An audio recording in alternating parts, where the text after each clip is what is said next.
आचार्य महावीर कीर्ति जी महाराज के प्रभाव का ये प्रसंग जरूर आपको पूरा कर देना चाहते हैं। जो अभी थोड़े से शब्द आए सिंहासन वाला, पूर्वाचार्यों की पट्ट परंपरा भी रही तो उसमें ऐसा नहीं रहा है हमेशा कि कोई सिंहासन हो और उस पर बैठे तो ही पट्टाधीश कहलाए। अभी तो पट्ट परंपरा या उत्तराधिकारी का मतलब ये रहा आया कि गुरु ने सौंप दिया कि भाई मैं तो संलेखना समाधि के लिए चला, अब आगे से संघ और समाज की गतिविधियों को तुम्हें संभालना है, नेतृत्व करना है, ताकि वीतराग शासन का दीपक हमेशा जलता रहे। फिर भी इस संघ में एक सिंहासन है, संभवतः और कहीं नहीं है ऐसा कि जो पीढ़ियों से चला आया हो, और ये सिंहासन है तो अब है तो है, लेकिन हमारा कोई आग्रह नहीं है कि वही सिंहासन होना। कभी भी हम जो जहाँ आसन श्रावक ने दिखा दिया बैठ जाओ, यहाँ ये लगा दिया क्योंकि ऐसा थोड़ा आचार्य श्री का भी सिंहासन है तो यहाँ ये लगा दिया तो इस पर बैठ गए, और कहीं वो एकदम छोटा सा लगा देते तो उस पर बैठ जाते हैं। ज़रूरत पड़ती है तो ज़मीन पर बैठने में भी कोई दिक्कत नहीं होती, लेकिन है। अब उस सिंहासन की विशेषता थोड़ी सी आपने सुनी, बाकी उसकी पूरी कहानी को संक्षेप में अगर समझें कि महावीर कीर्ति जी का कितना प्रभाव रहा होगा, चूँकि ऊपर रखा है, ढका हुआ रखा है सिंहासन, और कई बार लगाते हैं, कई बार श्रावक नहीं लगाते हैं, और उसके भी कारण रहते हैं। उस पर जो नीचे लिखा है नाम श्रीमती उरागी लक्ष्मी देवी द्वारा भक्ति पूर्वक समर्पित, फिर लिखा है संवत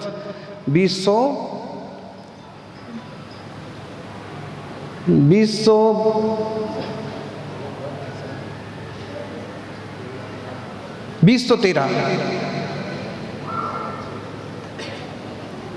का मतलब हुआ अभी कितना चल रहा है 77 है ना। तो इसका मतलब है कि इतने साल पुराना हो गया, फिर लगभग 55-56 साल जितना कुछ पुराना हो गया। उसकी अब क्या उनका ज़बरदस्त प्रभाव रहा या उनका कैसा अपना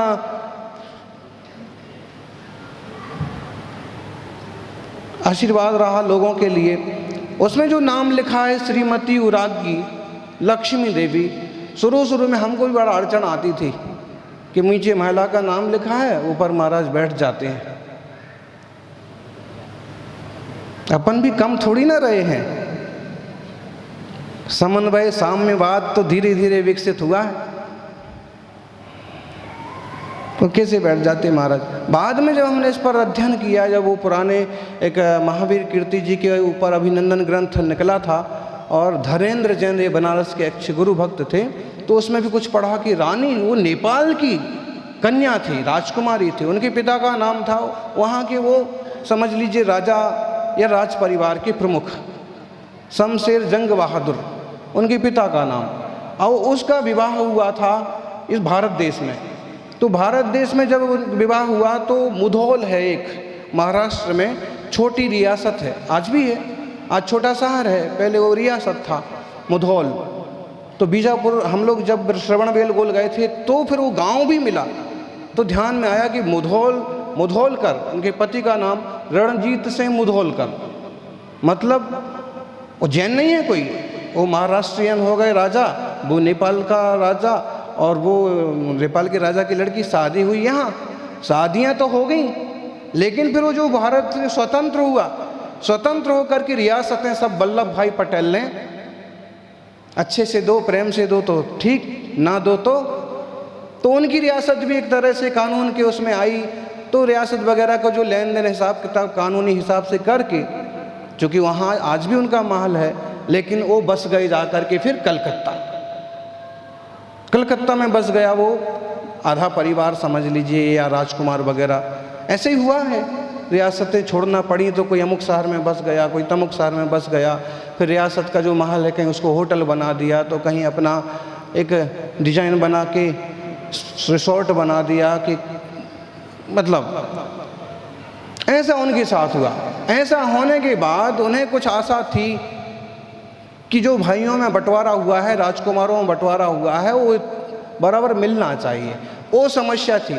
इसी बीच में हो गया उनके पति का देहावसान। नई लड़की का क्या हाल होगा, और राजकुमारी, और फिर परिवार तो सांस्कृतिक ही था, नेपाल में भी तो हिंदू दर्शन को मानते हैं, तो ऐसे में क्या करे। और तो उसके जीवन में ढेरों लतें पैदा हो गई। पति मर गया, शराब सिगरेट जैसी चीज़ें पैदा हो गई। बनारस में चातुर्मास हुआ तब कुछ बातें मालूम पड़ी। धनेंद्र जैन थे, बुजुर्ग हो गए थे तब तो बनारस चतुर्मास 1999 में, लेकिन फिर भी आते थे गुरुदेव के पास हिलते डुलते, तो भी कि यहाँ महावीर कीर्ति का मैं परम भक्त रहा, सेवक रहा हूँ, और मैंने ये सब प्रसंग। तो क्या हुआ कि ये धनेंद्र जैन उनका उस राजकुमारी का कहिए, रानी का कहिए, उस परिवार के टच में आए, और ये उनके एक तरह से पिए, ज़रूरी चीज़ें पूछना है, कोई भी बात है, पिए टाइप से उनका काम करते थे। उसकी ये सारी समस्याएं देख करके, उसके दुखड़े सुन करके उन्हें कहा कि आप इतने दलदल में फंसते जा रहे हैं, इस बेचैनी से निकलने का ये तरीका नहीं है जो आप करते हो। पति मर गए तो क्या हुआ, बंटवारे में आपको बराबर नहीं मिला तो क्या हुआ, आप आचार विचार सुधारिए। उसने कहा कि देखो, मुझे मेरी संपत्ति नहीं मिलती है तो मेरे जीवन का कोई मतलब नहीं है, मैं कैसे जीऊँगी, मेरी संपत्ति मिले ऐसा कोई रास्ता बताओ। तो उन्होंने कहा कि देवी जी हमारे गुरु हैं, आचार्य महावीर कीर्ति जी मेरे गुरु हैं, अगर आपकी इच्छा और भावना हो, जो कि आपने कभी नग्न दिगंबर मुनि देखे नहीं हैं, आपको दर्शन करने की इच्छा हो तो बनारस पधारे हैं अभी। उनका मन बन गया, कलकत्ता से बनारस आने का उनका मन बन गया, आचार्य महाराज का दर्शन का। दर्शन करने के बाद उनको ज़बरदस्त इफेक्ट हुआ, परिणामों में विशुद्धि हुई, निर्मलता हुई। तो महावीर कीर्ति जी ने कहा कि भाई जो आपका दुख है सब ठीक हो जाएगा। और वो उनका जो ज्ञान था, देखो ज्ञान की तो बहुत अद्भुतता है। रिद्धिधारी मुनियों की जब चर्चा सुनते हैं तो आनंद विभोर हो जाते हैं, रोंगटे खड़े हो जाते हैं। उनके पास किस ढंग का निमित्त ज्ञान या सिद्धि थी वो जाने, लेकिन उन्होंने कुछ ऐसे बताया कि आपका यहाँ का भवन जो है, उस भवन के पीछे इस टाइप का कोई तंत्र है, आप उसको किसी ढंग से उखाड़ के फेंक दो, नमोकार का जाप हमेशा चलने दो, और महावीर स्वामी का चित्र एक लगाओ, इससे शायद आपके रास्ते निकल जाएंगे। योग संयोग ऐसा किया। तो उसने जब बताया बाद में दूसरे दिन कि जोरदार हट्ठहास हुआ, जोरदार उपद्रव हुआ रात को, जैसे पूरा घर ही गिर जाएगा और इतना ऊधम, लेकिन दूसरे दिन के बाद से वहाँ शांति हो गई और उसके परिणामों में भी एक निराकुलता बनी। और उन्होंने कहा कि भाई देख, अब तुझे एक छोड़ना पड़ेगा, मैं आपको गुरु स्वीकार करती हूँ, आप अगर मुझे गुरु स्वीकार करते हो तो आपको लेडीज होकर के भी सिगरेट और ये सब चलने लगा था ना, क्या करेंगे। तो अब मैं आपको गुरु स्वीकार, मुझे गुरु स्वीकार करना है तो मद्य मांस मधु ये छोड़ना पड़ेगा। क्षत्रिय इसको कहते, उसने तुरंत जो आपकी आज्ञा, मेरा आशय, सब चीज का त्याग। उन दिनों में थोड़ा सा ऐसा योग बनने लगा धीरे धीरे कि उसकी संपत्ति भी उसके पास मिलने लगी, कि हाँ कोर्ट का फैसला उसकी तरफ भी थोड़ा हुआ, तो उसको लगा कि बस यही मार्ग है। तो अब वो संपत्ति का दृष्टिकोण उसका कम हो गया, धर्म ध्यान का और गुरु भक्ति का दृष्टिकोण बढ़ गया। तो अब अक्सर कर उपस्थित रहती। फिर चंपापुर में प्रवास का योग बना, भास्पूज्य भगवान हाँ मुल्लायक हैं, वहाँ भी उनका आना हुआ। तब सुपार्श्वमती जी ब्रह्मचारिणी भौरी देवी से नाम से संघ में थी। तो लक्ष्मी देवी ने कहा कि अब मैं जा रही हूँ घर और आप ये कुछ रुपए ले लो, तो संघ के विहार हो रहा है, कोई वस्तु आपको लाना है, मुनिराजों को कुछ चलाना है आहार में, तो ये ले लो। तो ब्रह्मचारिणी ने मना कर दिया, मैं नहीं लेती हूँ। तुम कुछ खाने पीने वाले लोग, मैं ऐसा पैसा लेकर के साधु को आहार नहीं कराऊंगी। उसको रोना आ गया। अब देखना, चाहे तो वही अपनी हेकड़ी दिखा सकती है, क्षत्रिय है, राजकुमारी है, लेकिन उसने वहाँ कुछ गुस्सा नहीं किया। जब महावीर कीर्ति जी के पास दर्शन को पहुँची और उसका उतरा हुआ चेहरा देखा, ने पूछ लिया क्या हुआ बेटा।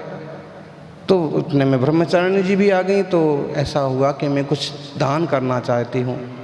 और ये कहती हैं, तो आचार्य महाराज ने कहा कि भाई इसने सब त्याग किया है, जब मद्य मांस मधु का त्याग किया है तो यूं ही एक तरह से श्राविका हो गई, इसलिए अब इसका धन, इसकी वस्तु लेने में आपको परहेज नहीं करना चाहिए। फिर महाराज जी ने एक माला निकाल के, जो उनकी जाप की थी, वो जाप वाली माला दी। ये माला पहन लो, माला जाप करना, नमोकार आपको आता है, इसे जाप करना, पहनना, और जब समय आपका अच्छा होता है तो पहनना, छुआछूत जैसा समय होता है तो इसको देवघर में आपका जहाँ फोटो रखी है वहाँ पर रखना। तो उसने ली माला और पहनने की कोशिश की। माला उसकी छोटी और सिर उसका बड़ा। 2-3 बार कोशिश करने के बाद भी माला नहीं उतरी।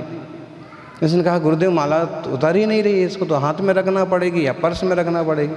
पर्स में नहीं रखना, इसको गले में उतर जाएगी। मैंने खूब कोशिश कर ली। उन्होंने कहा थोड़ा सिर आगे करो, और पिच्छी उठा के उसके माथे पर पिच्छी रखी, माला।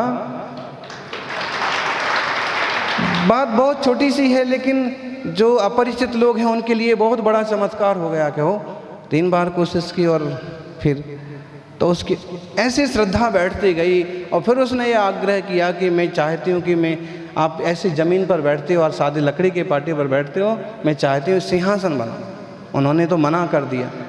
फिर उसने उन जो अपना पिए था धनेंद्र जी, वहाँ उनका पिए, इनका भक्त, उसने कहा कि गुरुदेव कभी हाँ नहीं कहेंगे, आपकी इच्छा हो आप बनाओ और भेंट करना, भेंट करो, फिर ये रखें छोड़ें जो करें वो आपका फिर विषय नहीं रहेगा। उसको और गजब लगा कि मेरे को इतनी संपत्ति उपलब्ध करा दी और फिर भी 1 पैसा मांगने का, लेने का कुछ व्यवस्था का काम नहीं। मैं आती हूँ तो मेरे साथ भी सादा श्रावक जैसा व्यवहार करते, बेटी जैसा आशीर्वाद देके रवाना करते हैं, कोई लेना देना नहीं। उसका मन और प्रफुल्लित हुआ। फिर उसने ये सिंहासन बनवाया था। मतलब इसके पीछे एक बहुत पुराना इतिहास छुपा हुआ है, इसलिए। और ऐसे बोलते हैं कि उस जमाने में शुद्ध चंदन की लकड़ी का सिंहासन उन्होंने बनवाया था, जो अभी भी वैसा का वैसा है। गुरुदेव बैठते थे, जब वो कभी कभी बैठते थे, प्रवचन करते थे, वो भी अक्सर कर नहीं बैठते थे। और अपन भी कहीं रखा हो, आग्रह हो तो बैठ जाते हैं, नहीं तो फिर ठीक है, जहाँ विराजमान है वहाँ विराजमान रहने दो। तो ऐसे अब उस पर जो नाम लिखा, चित्तौड़गढ़ से एक पुस्तक निकली थी इसी चतुर्मास में, सप्तम सावर जी महाराज की। तो क्या हुआ, अब कैसे क्या किया, क्या बुद्धि लगाई उन लोगों ने कि फोटो तो हमारा उस पर दिया, सिंहासन भी दिया, लेकिन जो नाम है ना वो लक्ष्मी देवी, वो नाम कंप्यूटर से, चूँकि वो भोले सरल लोग ही होंगे, उनने यही सोचा होगा कि गुरुदेव ऊपर बैठे हैं और महिला का नाम क्यों नीचे लिखा है, ऐसा कुछ सोचा हो या बिना सोचे, जो भी है। लेकिन उसके पीछे एक खासा इतिहास है। अब कौन नेपाल से आ रहा है और कौन ये सब पूछ रहा है, कौन ये सब व्यवस्था कर रहा है, किसी ज़माने में उनके साथ उनके प्रभाव से किसी घटना घटी, उसका साक्षी वो सिंहासन आज भी है। सज्जनों, यूँ तो लकड़ी है, लेकिन भावनाएं जुड़ जाने से कीमत बढ़ जाती है। महावीर स्वामी की 50-60 वर्ष प्राचीन प्रतिमा चैत्यालय है तो है, उनके संस्कार, उनके जाप, उनके मंत्र, क्योंकि जब जंगलों में विहार होता है मुनि संघों का, बड़े संघों का, चतुर्विध संघों का जरूरत पड़ती है। आचार्य श्री शांति सागर जी ने जो सम्मेद शिखर की यात्रा प्रारंभ की थी, तो जौहरी परिवार ने स्पेशल चैत्यालय के लिए स्पेशल व्यवस्था की।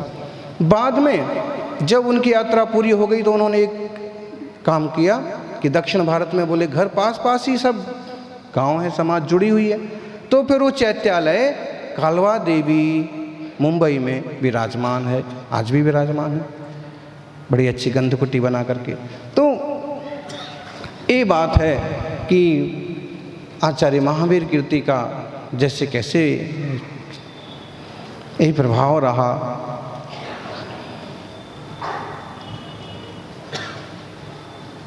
खूब सारी कहानियां हैं, उनकी सच्ची कथाएं हैं, जो कि 250 पेज की किताब ही लिखी हुई है, वो भी इन सब अभिनंदन ग्रंथ पुराने ग्रंथों को पढ़ करके हमने ही लिखी थी।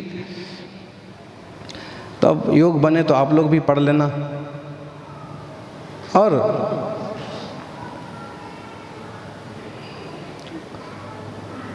उनका नाम जब लिखते हैं गृहस्थावस्था का तो प्राय करके महेंद्र सिंह लिखा करते थे। जैन परिवार में जन्मे हैं, पिताजी का नाम रतन पंडित रतनलाल है, माँ का नाम बूंदा देवी है, जैन है, लेकिन वो महेंद्र सिंह लिखा करते थे। और उनका मतलब चाल चलन भी वैसे ही था। और उसके बाद मतलब जैसे 18 वर्ष की ब्रह्मचर्य ले लिया और पूरा ब्रह्मचर्य का वेश, और ये बड़े भाई की शादी का समय आया तो वहाँ गए जरूर, लेकिन पानी भी नहीं पिया। क्यों? सोले का पानी नहीं है, शुद्धि का भोजन नहीं। 18 साल के लड़के से, चूँकि उस समय पंडित थे, विद्वान थे, बाद में विद्वान के रूप में भी फेमस हुए। इंदौर में आचार्य चंद्रसागर जी के सानिध्य में एक थोड़ा सा वाद टाइप का हुआ, उसमें वो पंडित के रूप में उपस्थित वहाँ हुए। तो वो पंडित महेंद्र सिंह लिखा करते थे। और छोटा सा उसका एक नमूना कि इंद्र भवन में उस समय भी सर सेठ साहब को स्वाध्याय वगैरह की रुचि था, और उस समय वो ये महेंद्र सिंह और कुछ और साया है, तो उन्होंने एक सिस्टम बनाया कि भाई स्वाध्याय के लिए एक ही विद्वान रोज नहीं बैठे, हर रोज अलग अलग विद्वान या जो श्रावक हैं, स्वाध्यायी हैं, अलग अलग बदल के बैठे। ठीक है। एक दिन का ये ऐसा था कि उस दिन बारी थी स्वाध्याय की गद्दी पर बैठने की सेठ साहब के। इंद्र भवन में आज भी रतन लाल जी कराते ही हैं स्वाध्याय, काफ़ी वर्षों से चलता है, वो तब से ही चलता है शायद। तो अब वो आए नहीं, हुकुमचंद जी, हाँ हुकुम सर सेठ हुकुमचंद कासली वालों, उस समय समझ लो राजा हैं, अरे जबरदस्त। तो अब दूसरे पंडित की भाई टाइम तो पूरा निकला जा रहा, आधा घंटा इंतजार कर लिया, अब फिर क्या स्वाध्याय होगा, फिर वो कब आएंगे, स्वाध्याय का अनध्याय हो जाएगा, छूट जाएगा वगैरह वगैरह। तो कोई तो करो, कौन बैठे गद्दी पर। फिर किसी ने कहा कि महेंद्र सिंह तुम बैठो ना, पंडित जी आप करो स्वाध्याय। उसने कहा कि मैं करूँगा तो सही, लेकिन अगर सर सेठ आ भी गए तो मैं फिर जिनवाणी का अपमान नहीं करूँगा, नीचे नहीं उतरूँगा, मैं स्वाध्याय करूँगा।